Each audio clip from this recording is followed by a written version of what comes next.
السلام علیکم. میرا نام ہے مہاویر پرساد سینی اور میں پیسے سے پلمبر ہوں, کنسٹرکشن لائن کا کانٹریکٹر.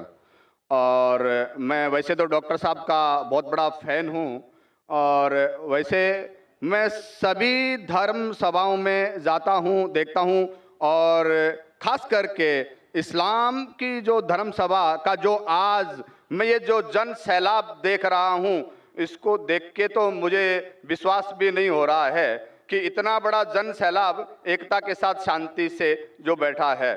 اور اسی کو دیکھتے ہوئے اور پچھلے 22 تاریخ سے میں لگاتار یہاں آ رہا ہوں. یہ آج تیسرا دن ہے, ڈاکٹر صاحب کی بھی تقریر سن رہا ہوں. اس کے آگے جو اسلام مذہب ہے اس کے پرتی میری جو پہلے جو عزت تھی, پسندگی تھی, وہ کتنی گنا بڑھ گئی ہے تو میں الفاظ نہیں کر سکتا, لیکن کچھ بھرانتیاں, کچھ کنفیوزنگ ہے جس کا میں خلاصہ چاہتا ہوں. اس کے لیے خلاصہ چاہتا ہوں کہ ان فیوچر ہو سکتا ہے, میری بھی ایک دلی تمنا ہے کہ میں بھی اسلام قبول کر لوں کچھ پاریوارک ذمہ داریوں کو پورا کرنے کے بعد. تو یہ میری جو کنفیوزنگ ہے اس کے بارے میں ذرا ڈاکٹر صاحب سے میری ونتی ہے کہ کچھ خلاصہ کریں. جیسے کہ ہم سب مانتے ہیں, ہم سب مسلم بھائی مانتے ہیں کہ اللہ ایک ہے, اللہ کے رسول پیغمبر آخری پیغمبر ہیں, قرآن پاک ایک ہیں. تو پھر اس کے ماننے والوں میں اتنی ویرودابھاس, اتنی بھرانتیاں کیوں ہے؟ اتنی بھرانتیاں, اتنی گٹ بازی کہ جب میں یہاں باندرا سے یہاں آ رہا تھا تو کچھ مسلم بھائیوں سے جب میں نے ذکر کیا کہ میں اجتماع میں جا رہا ہوں تو مجھ سے پوچھا گیا آزاد میدان جا رہے ہو کیا؟ میں نے کہا نہیں, میں تو شائن جا رہا ہوں. ارے کہاں جا رہے ہو تم؟ وہاں نہیں تو آزاد میدان جاؤ. میں بولا کیوں بھائی؟ وہاں بھی اللہ کو ایک مانتے ہیں, قرآن کی قواعد ہوتی ہے, اور میں نے ڈاکٹر صاحب کا جیسے سنا حدیث کی, قرآن کی, سنت کی جو باتیں ہوتی ہے میرے کو بہت پسند ہے, اور وہی چیزیں ہیں عام اسلام میں. پھر تم کیوں برائی کیوں کر رہے ہو؟ تو میں نے جب 10 لوگوں سے پوچھا تو 10 میں سے 10 لوگوں نے مجھے منع کیا, یعنی کہ 100% منع کیا. اور 10 میں سے ایک تو ہمارے ایک مسجد کے جناب جی تھے جو نماز پڑھاتے ہیں, انہوں نے بھی مجھے منع کیا کہ تمہارا ایمان خراب ہو جائے گا. تو یہی ایسا کیوں؟ کہیں تو کچھ مس انڈرسٹینڈنگ ہے جس کا میں خلاصہ چاہتا ہوں. جب اللہ ایک ہے, قرآن ایک ہے, پیغمبر ایک ہے, تو پھر اتنی بھرانتیاں کیوں, آپس کے اندر اتنی کھیچم کھاچ کیوں؟ بھائی صاحب نے ایک بہت اہم سوال کیا. سوال کے پہلے یہ کہا کہ کانفرنس کی سٹارٹنگ سے وہ آ رہے ہیں اور وہ حیران ہیں, انہیں یقین نہیں ہو رہا ہے کہ اتنا بڑا مجمع اتنے امن کے ساتھ, اتنی شانتی کے ساتھ. بھائی صاحب مجھے بھی یقین نہیں ہو رہا ہے, مجھے بھی یقین نہیں ہو رہا ہے, بمبئی کی پولیس کو بھی یقین نہیں ہو رہا ہے. یہ صرف ممکن ہے ایشور, خدا اور اللہ کی مرضی سے. ورنہ جب پولیس سے میں بات کرتا ہوں وہ لوگ کہتے ہیں اتنا بڑا مجمع, وہ بھی مسلمانوں کا, اتنی شانتی, ہمیں کچھ کام ہی نہیں کرنے پڑتا ہے, ہم صرف بیٹھے ہیں. اتنا بڑا مجمع غیر مسلمانوں کا بھی اتنی شانتی سے نہیں جانتا, مسلمانوں کو تو چھوڑو, ان کا نظریہ بھی اسلام کے بارے میں بدل جاتا ہے. اور آپ مجھے اگر پوچھیں گے, ہمارے بھی پولیس ہمیں جو مدد کر رہی ہے کہ شانتی سے جائے, ہمارے پاس بھی کیمراز وہ سب لگے ہیں, لیکن میں سمجھتا ہوں یہ صرف اللہ سبحانہ و تعالیٰ ہی, اس کی مرضی سے ہی یہ پاسبل ہے, یہ ممکن ہے کہ اتنی شانتی سے لوگ آتے ہیں, اتنی شانتی سے جاتے ہیں, ورنہ یہ ممکن ہی نہیں ہے. آپ کا سوال یہ تھا کہ ایک مسلمان کا قرآن ہے کہ مسلمان ایک خدا میں مانتے, مسلمان ایک آخری پیغمبر میں مانتے, تو اس کے اندر سیکٹس کیوں ہیں, اس کے اندر فرقے کیوں ہیں, اس میں گروپس کیوں ہیں؟ اور پھر آگے بھی یہ کہا آپ نے کہ آپ جب 10 مسلمانوں نے کہا ٹرین کے اندر کہاں جا رہے تو آپ نے کہا کہ سمیہ گراؤنڈ, تو انہوں نے کہا آزاد میدان جائیے. 100% انہوں نے آپ کو روکا. میرے حساب سے اگر کسی نے کسی کو یہاں آنے سے روکا, میں ان کو بھی جزاک اللہ کہتا ہوں. میں جانتا ہوں کہ لاکھوں پیمفلیٹس بٹے کہ اس سمیہ گراؤنڈ میں مت آؤ، وہ ذاکر نائک آپ کو بہکائیں گا۔ ہم نے بھی پبلسٹی کی، لیکن شاید پبلسٹی میں کمی تھی، تو اللہ سبحانہ و تعالیٰ نے ان کے ذریعے لوگوں سے پیمفلیٹ بٹوائے۔ کئی لوگ نے مجھے کہا کہ میں تو بھول ہی گیا تھا جاننے کے لیے، جب یہ پیمفلیٹ ملا نہیں جانا چاہیے تو مجھے یاد آ گیا۔ کتنے لوگ نے مجھے کہا کہ میرے جانے کا ارادہ نہیں تھا سمیہ گراؤنڈ میں، جب یہ ملا کہ یہ ذاکر نائک بھڑکاتا ہے، ہم دیکھیں گے کیسا بھڑکائیں گا، کیسا بہکائیں گا۔ ہم بھی تو دیکھے، کئی لوگ آ رہے دیکھنے کے لیے۔ تو الحمدللہ میں ان کا شکر گزار ہوں، میں ان لوگوں کا شکر گزار ہوں جو لوگ نے پیمفلیٹ بانٹا، جو لوگ کہہ رہے مت آئیے، ان کا شکر گزار ہوں۔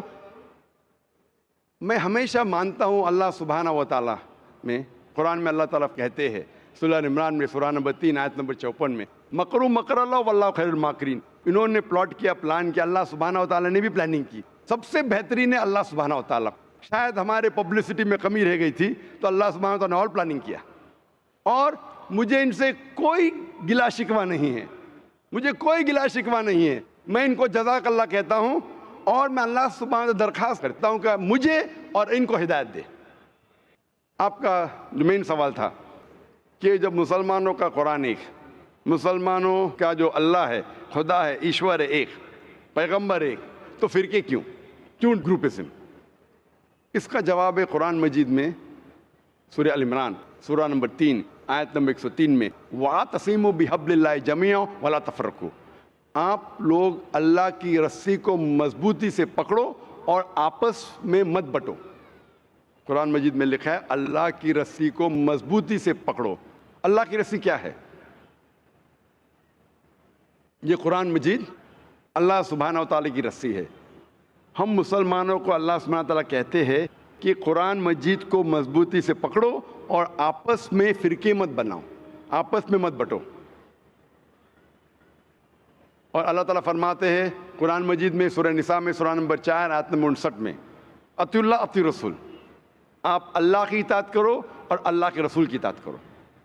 اور اللہ تعالیٰ فرماتے سورہ انعام میں سورہ نمبر 6 آیت نمبر 159 کہ جو لوگ اس دین اسلام میں فرقے بناتے ہیں، یا رسول تمہیں ان سے کوئی لینا دینا نہیں ہے، اللہ سبحانہ و تعالیٰ ان کو دیکھیں گے آخرت میں۔ مطلب جو کوئی اسلام میں فرقے بناتا ہے اسے اللہ کے رسول سے کوئی لینا دینا نہیں، یعنی فرقے بنانا حرام ہے۔ افسوس کی بات ہے، ہم جب مسلمانوں سے پوچھتے ہیں کہ آپ کون ہیں دین کے بارے میں، تو اکثر مسلمان کہتے ہیں ہم یہ ہے، ہم وہ ہے، ہم فلانا ہے، ہم ڈھمکا ہے۔ اللہ کے رسول کیا تھے؟ یہ تھے، وہ تھے، کیا تھے؟ قرآن مجید میں لکھا ہے سورہ ال عمران میں سورہ نمبر 3 آیت نمبر 52 میں، عیسیٰ علیہ السلام مسلم تھے۔ قرآن میں لکھا ہے سورہ ال عمران میں سورہ نمبر 3 آیت نمبر 67 میں، ابراہیم علیہ السلام نہ یہود تھے نہ نصارہ تھے، وہ مسلم تھے۔ قرآن مجید میں کئی جگہ لکھا ہے، سورہ ال عمران میں سورہ نمبر 3 آیت نمبر 64 میں، فَقُولُوا اشْهَدُوا بِأَنَّا مُسْلِمُونَ، ہم شہادت دیتے ہیں کہ ہم مسلم ہیں۔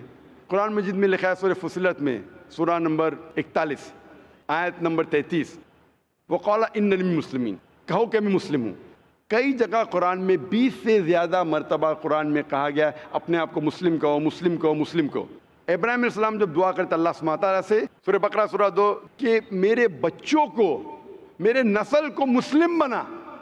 اگر کوئی بھی پوچھتا ہے، جو لوگ ایک قرآن میں مانتے، ایک اللہ میں مانتے، ایک رسول میں مانتے، محمد صلی اللہ علیہ وسلم، صحیح جواب ہونا چاہیے مسلم، اول مسلم اور آخر مسلم، اس کے علاوہ کچھ نہیں۔ اگر آپ اس میں فرقے بنائیں گے تو یہ قرآن کے خلاف ہے۔ محمد صلی اللہ علیہ وسلم کہتے ہیں، صحیح حدیث ہے سنن ابو داؤد میں والیوم نمبر 5 حدیث نمبر 4596، جو اللہ کے رسول فرماتے کہ مسلمان 73 فرقے میں بٹیں گے۔ اللہ کے رسول نے فرمایا بٹیں گے، یہ نہیں کہا کہ بانٹو۔ اللہ کہتا ہے مت بانٹو۔ اللہ کے رسول جانتے ہیں اللہ کے کہنے کے بعد کہ مت بانٹو، پھر بھی یہ مسلمان لوگ اسلام کو فرقے میں بانٹیں گے۔ اور ایک حدیث اللہ کے رسول کی ترمذی کی، جس میں اللہ کے رسول نے فرمایا کہ مسلمان 73 فرقے میں بٹیں گے اور ان میں سے ایک ہی جنت میں جائے گا۔